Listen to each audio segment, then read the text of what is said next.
कहते हैं कि हर चीज़ बिन माँगे मिल सकती है, लेकिन हिदायत कभी बिन माँगे नहीं मिलती। इसीलिए इंसान को चाहिए कि वो अल्लाह ताला से हिदायत याफ़्ता होने की दुआ किया करे। क्योंकि जब तक कोई इंसान खुद नहीं ना चाहता तो उसको हिदायत नहीं मिलती। इसकी मिसाल आप लोग देखते हैं सोशल मीडिया के ऊपर। ये जितने कंटेंट क्रिएटर्स जो घर की जो अपने औरतें दिखाने को प्रमोट करते हैं, जो फैमिली व्लॉगिंग करते हैं, इनकी आज मैं आपको एक ज़हनियत बताने लगा हूँ कि अक्सर मेरे से ये सवाल भी पूछा जाता है। और जब मैंने इस चीज़ पे थोड़ा गौर करना शुरू किया, क्योंकि मैं खुद एक कंटेंट क्रिएटर हूँ और मैं ये काम तकरीबन 4-5 साल से ब प्रोफ़ेशनली मैं इसमें आया। और इससे पहले मुझे कोई आइडिया नहीं था कि मैंने कौन-सा कंटेंट चूज़ करना है, मैंने किस तरफ जाना है और मैंने किसके ऊपर बात करनी है। लेकिन आगे जाके फिर चीज़ों को समझा और फिर एक पॉज़िटिव कंटेंट की तरफ आया, स्पिरिचुअलिटी की तरफ आया। कुछ ऐसा करना था बस कि जो लोगों की ज़िंदगी में आसानी पैदा करे। और इसका पता है कि सबसे ज़्यादा जो मुझे फ़ायदा या ये जो सोच मुझे देने वाला कौन था, वो मेरी तरबियत थी। अब तरबियत आपको पता है कि या तो माँ करती है या बाप करता है, या ये दोनों आपकी तरबियत कर रहे होते हैं। बाकी लोग भी इम्पैक्टफुल होते हैं आपकी लाइफ में, आप अपने टीचर से सीखते हैं, उस्ताद से सीखते हैं, आपके कुछ दोस्त अहबाब होते हैं, कुछ आप सोसाइटी से सीखते हैं, कुछ ज़िंदगी आपको चीज़ें सिखाती है। लेकिन सबसे बड़ा जो मेजर चंक आपकी लाइफ में तरबियत का होता है ना, वो आपके पेरेंट्स का होता है। और कंटेंट क्रिएशन जो है, वो अब तो बहुत ज़्यादा लोग आ गए हैं इसके अंदर, और तरह-तरह के मोर देन आई गेस के 50 से ज़्यादा कंटेंट क्रिएटर के लिए कैटेगरीज़ होंगी, निश होंगी, लोग जिसके ऊपर निश के ऊपर काम करते हैं। लेकिन ये एक चॉइस होती है। यानी जब एक बंदा कंटेंट क्रिएशन में आता है और वो सोचता है कि यार मैंने आगे करना है, तो ये उसकी बेसिकली चॉइस होती है। बाय चॉइस वो किसी एक कैटेगरी को सिलेक्ट करता है और फिर वो उसमें काम करना शुरू कर देता है। अब ये जितने भी व्लॉगर्स आपको नज़र आते हैं जो फैमिली कंटेंट के ऊपर काम कर रहे हैं, इन लोगों की ना 3-4 ज़हनियत मैं आपको बताने लगा हूँ कि क्या होती है।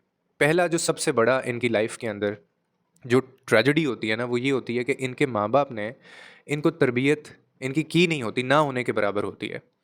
क्योंकि जहाँ पे किसी माँ या बाप ने अपने बच्चे की अच्छी तरबियत की है, तो वो इस तरह की कंटेंट क्रिएशन में ना तो कभी जाएगा और ना वो अपने घर वालियों, माँ, बहन, बेटी को दिखाना प्रेफ़र करेगा। तो एक चीज़ तो आप ये समझ लें कि जो लोग ये फैमिली व्लॉगिंग करते हैं, ये सबसे बड़ी ट्रेजेडी इनकी लाइफ में क्या होती है, इनकी ज़हनियत। और वो क्या है कि इनकी तरबियत नहीं हुई होती किसी किस्म की, प्लस ये ज़हनी मरीज़ होते हैं। ये बेसिकली एक बीमारी होती है कि अगर मुझे नहीं समझ आ रही ना कि यार मैं कंटेंट क्रिएशन करता हूँ, मेरे व्यूज़ नहीं आते, मैं मेहनत करता हूँ, तो पैसे नहीं बन रहे मेरे। पैसा मकसद है, पैसा कमाना मकसद है, और वो पैसे कमाने के लिए किसी भी हद तक जाना इनके लिए कोई बड़ी बात नहीं होती। आप बहुत से बेतहाशा चैनल्स देखते हैं, रोज़ाना उनको देखने वाले लोग भी हैं। नो डाउट हमारा भी उसमें उतना ही फ़ॉल्ट है, क्योंकि इनको देखने वाली एक ऑडियंस भी है। जो कि इनको पसंद करती है, जो इनको देखती है, जो कमेंट्स करती है। अब वैसे शऊर आ रहा है लोगों को, थोड़ा-सा लोगों ने इनको ज़लील करना शुरू किया है इस चीज़ के ऊपर कि ये आप क्या घटिया काम करना शुरू हुए हैं। और जैसे earlier I said in many videos, मैंने एक बात कही है कि सबसे घटिया अमल होता है ये कि आप अपनी माँओं-बहनों को दिखा के पैसा कमाएँ, ये सबसे घटिया गंदा सोर्स ऑफ इनकम है। आप अपनी भी तौहीन कर रहे होते हैं, आप अपने घरवालों की भी तौहीन कर रहे होते हैं। और दूसरी जो इन लोगों की ज़हनियत होती है ना, वो ये होती है कि इनमें शर्म हया की कोई नाम की चीज़ नहीं होती। एक जो शरीफ आदमी होगा ना, जो गैरत वाला होगा, वो अपनी बहन या बेटी को घर से वैसे भी बाहर बाज़ार भी अगर वो उसके साथ जाएगा ना, तो वो बड़ा इनसिक्योर होके लेके जाएगा उसको। वो कहेगा कि यार ना ही जाओ तो अच्छा है, क्योंकि ज़माना अच्छा नहीं है। और वो डरता है, पर्दे में रखेगा अपनी माँ, बहन, बेटी को। अगर जाएगा तो साथ जाएगा और उसी तरह से वो उसके साथ वापस आ जाएगा, क्योंकि उनको पता है कि बाहर कैसे लोग हैं। लेकिन ये जो लोग होते हैं, इनको ना हया होती है, ना इनको शर्म होती है, ना पर्दे नाम की इनमें कोई चीज़ होती है, ना हलाल-हराम का इनको कॉन्सेप्ट होता है। ये तो खुद मतलब दिखा रहे होते हैं ना सारा कुछ।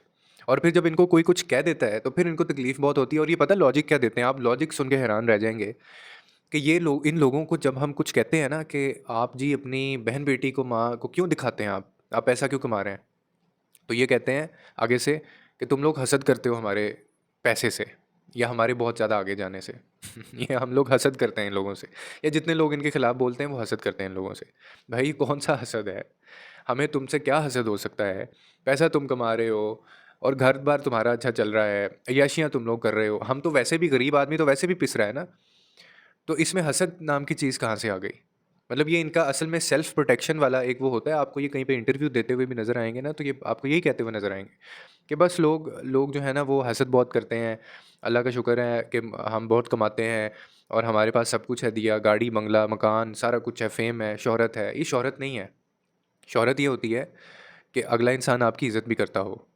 लोग आपकी इज़्ज़त नहीं करते, लोग आपको एंटरटेनर समझते हैं और आप उनको एंटरटेन करते हैं, और जिस चीज़ से एंटरटेन आप करते हैं, उस चीज़ से हमारा इख्तिलाफ़ है कि आप इसकी जगह बेतहाशा कंटेंट के ऊपर काम कर सकते हैं। इन लोगों का ना ईमान की अगर आप इनकी बात करें ना, तो हम मुँह से तो ये कहते हैं कि राज़ी अल्लाह है, लेकिन इनकी ईमान की कमज़ोरी का अंदाज़ा आप इस चीज़ से लगाएँ कि इनको ये खौफ़ होता है, इनको ये डर होता है कि अगर हमने इस कंटेंट से हट के किसी चीज़ के ऊपर काम किया, तो हमारा बिज़नेस बंद हो जाएगा, हम पैसा नहीं कमा पाएँगे।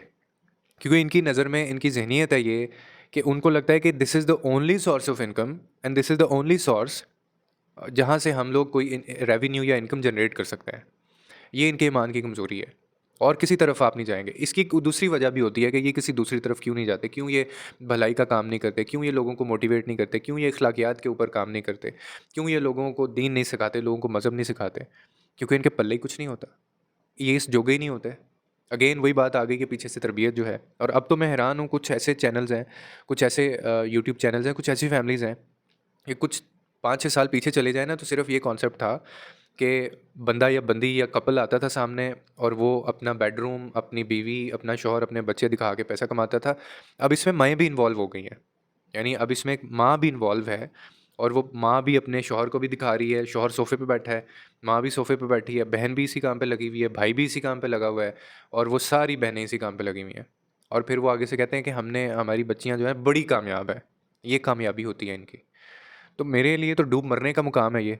अगर मैं इस हद तक आ जाऊँ, या मैं ये सोचना शुरू कर दूँ कि यार बात नहीं बन रही, पैसे पूरे नहीं हो रहे, बिल नहीं दिए जा रहे, तो क्यों ना हम फिर ऐसा मैं करता हूँ कि मैं अपने घर में व्लॉगिंग शुरू कर लेता हूँ। मेरी अम्मा क्या किचन में कर रही है, मेरी बहन क्या कर रही है, मेरी बीवी क्या कर रही है, और मैं अपनी बीवी को भी फिर एक इसी काम पे लगा दूँ कि जब मैंने तुम्हारी वीडियो बनानी है, तुमने मेरी वीडियो बनानी है।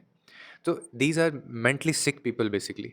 ये एक ज़हनियत है, और ये ऐसी मखलूक आपके माशरे में कुछ ये 15-20 ऐसी फैमिलीज़ आपके टोटल 15-20 फैमिलीज़ हैं ये पाकिस्तान के अंदर, जो एक अजीब तरह की मखलूक है, और इन्होंने पूरे पाकिस्तान को पीछे लगाया हुआ है, और बेवकूफ़ बनाया और पागल बनाया हुआ है। मुहर्रम के दिनों में ये लोग, या जब कोई ऐसा दिन आता है, तो ये लोग इतने दीनदार हो जाते हैं, और उससे अगले, और इनकी कैमरे के अलावा इनकी सुबह नहीं होती, और ना कैमरे के अलावा इनकी रात होती है। इन्होंने, मैं तो एक और चीज़ से डरता हूँ कि ये टाइम ना आ जाए कि ये लोग जब इबादत करते हैं, तो ये नमाज़ पढ़ते हुए भी ये कैमरा ऐसे-ऐसे कर रहे हों, ऐसे-ऐसे करके। मतलब ये मैं नमाज़ पढ़ रहा हूँ और ये दिखा रहे हैं। मैं तो अब इस चीज़ पे हैरान हूँ, मतलब परेशान हूँ कि अगला आने वाला टाइम कहीं ये ना आ जाए कि नमाज़ पढ़ते हुए भी एक हाथ में मोबाइल पकड़ा हुआ है, कैमरा चल रहा है, नमाज़ पढ़ रहे हैं और रो रहे हैं, दुआएँ कर रहे हैं। और ये कहीं किसी हद तक तो ये चीज़ शुरू हो गई है। तो इन लोगों को देखने, जो लोग इन लोगों को देखते हैं ना, उनसे मेरी एक गुज़ारिश है कि आप ही लोग इन लोगों की हिम्मत हौसला बनते हैं। अगर इनको कोई देखने वाला नहीं होगा ना, तो ये बेचारे कहाँ जाएँगे? तो इसीलिए इस चीज़ को, जैसे हमने कुछ बहुत सारी चीज़ों के ऊपर बायकॉट करना शुरू किया ना, बाकायदा उसके ऊपर कैंपेन्स चली हैं, लोगों को शऊर आया है, लोगों को अवेयरनेस आई है। इसी तरह इनको भी आप बायकॉट करें, क्योंकि जब तक आप ऐसी ज़हनियत को बायकॉट नहीं करेंगे, मैंने देखा है कुछ लोग इसके ऊपर बहुत अच्छा काम कर रहे हैं। वो इनको बायकॉट करने के साथ-साथ इनको ज़लील भी कर रहे हैं कि यार ये तुम लोगों ने क्या काम शुरू किया हुआ है।